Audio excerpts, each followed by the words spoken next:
le savez, je suis conseiller municipal depuis 2014. Des décisions ont été prises dans l'intérêt de notre commune. Et d'ailleurs, c'est clairement pour ça que je les ai votées, en cohérence avec mes convictions. La politique a tellement besoin de cohérence.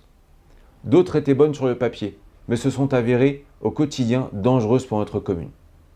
Prenons l'exemple du PLU, du plan local d'urbanisme, qui définit les règles du jeu de l'urbanisme à Saint-Maur, qui définit même les règles du jeu de notre identité future à Saint-Maur-des-Fossés. Ce PLU était protecteur sur le papier, et d'ailleurs c'est pour ça que je l'ai voté, et je l'assume aujourd'hui. Mais son application au quotidien, clairement, s'est avérée dangereuse et anarchique pour notre commune. On s'en rend compte tous les jours.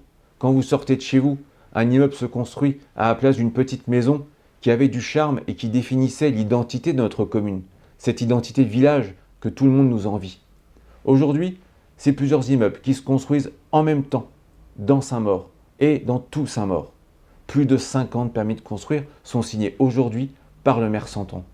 Vous vous en rendez compte? 10 000 habitants de plus en seulement quelques années. Mais où sont les services publics de proximité nécessaires pour accueillir cette nouvelle population? Où est le groupe scolaire? Où se trouve le plan de circulation? Parce qu'aujourd'hui, 10 000 habitants de plus, cela va créer des nuisances, cela va créer des bouchons.